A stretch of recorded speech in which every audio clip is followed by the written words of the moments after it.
Cicak termasuk jenis binatang reptil kecil yang pandai merayap. Reptil ini memiliki bulu-bulu halus yang terdapat di kakinya sehingga bisa merayap di permukaan vertikal. Bulu-bulu halus tersebut berfungsi sebagai lem yang mampu berjalan menahan tekanan gravitasi yang membuat cicak tidak terjatuh. Cicak banyak ditemukan merayap di dinding dan langit-langit rumah.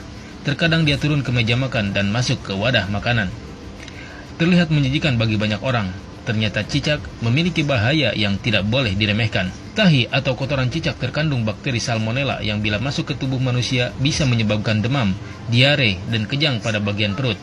Bisa kita bayangkan saat cicak buang kotoran dari langit-langit rumah lalu jatuh ke lantai, baju atau badan kita, atau jatuh ke makanan, tentu sangat bahaya. Di situs Dokter Sehat dijelaskan salah satu jenis bakteri yang ditemui di dalam tubuh cicak adalah Escherichia coli atau E. coli. Bakteri E. coli dikenal luas sebagai salah satu penyebab utama sakit perut atau gangguan pencernaan lainnya. Karena alasan inilah, ada baiknya kita memastikan bahwa lauk atau makanan yang akan kita konsumsi ditutup dengan tudung saji dengan rapat sehingga tidak akan mudah dimasuki oleh cicak.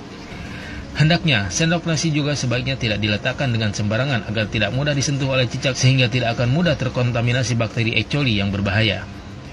Sejumlah ulama menerangkan bahwa cicak memiliki racun cukup berbahaya, lebih-lebih jika dia menjelati makanan dan minuman, lalu memuntahkan racunnya padanya. Maka cicak disifati sebagai hewan perusak makanan dan menimbulkan bahaya.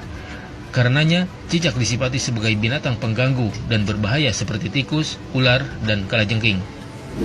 Cicak masuk pada ujian madarat di samping ujian keimanan. Ya, ada madarat. Bukankah ketika cicak datang menandakan bahwa banyak kotoran yang ada di situ? Ada bakteri E. coli yang dia bawa. Ada kotoran-kotoran yang ada di sekitarnya. Yang dimakannya pun yang kotor juga. Apa makanan cicak? Nyamuk. Nyamuk. Jadi ini menandakan bahwa ketika cicak hadir itu dia diciptakan oleh Allah, bukan diciptakan untuk dibunuh. Diciptakan untuk menandakan ada madarat di sekitaran itu dengan kotoran-kotoran. Makanya diciptakan oleh Allah untuk menunjukkan ada yang kotor, ada yang gak bagus, termasuk dirinya sendiri. Maka Nabi menyampaikan riwayat Sa'ad bin Abi Waqqas, ya, qala anna Nabiy sallallahu alaihi wasallam, bahwa Nabi sallallahu alaihi wasallam amara qatlal waza', memerintahkan untuk membunuh cicak. Membunuh cicak dan ada pahala di situ. Bunuhnya cicak itu seperti kita membunuh nyamuk untuk menunjukkan ada kotoran-kotoran di situ yang hikmahnya harus kita jauhkan. Memang diciptakan dia untuk menunjukkan itu dan harus dibunuh dia. Harus dibunuh. Ketika Anda bunuh itu bukan cuma ada pahala di situ, tapi menghilangkan keburukan-keburukan yang mungkin muncul. Termasuk di situ mengusir keadaan-keadaan jin, karena jin senang di tempat yang kotor. Makanya saya bisa katakan kalau ada cicak tuh beberapa tempat, itu jin biasanya ada juga di situ. Karena senang di tempat-tempat yang kotor. Senang di tempat-tempat yang kotor. Jelas di sini? Dalam kitab Al-Mawsu'ah Al-Fiqhiyah, membunuh cicak dan sejenisnya termasuk disyariatkan dan disunahkan. Termasuk yang disyariatkan untuk dibunuh adalah ular. Begitu juga disunahkan membunuh cicak meskipun tidak menyakiti.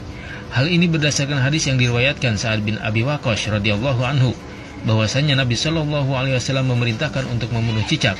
Beliau menyebut hewan ini dengan hewan kecil pengganggu.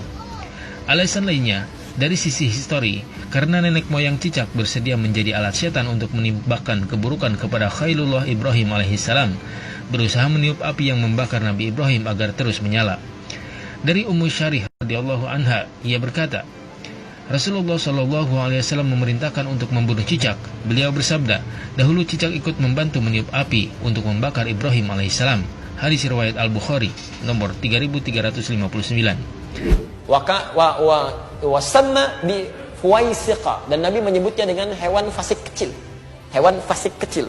Selain membawa kotoran, dia pernah juga meniup-niup api yang sedang membakar Nabi Ibrahim supaya semakin menyala.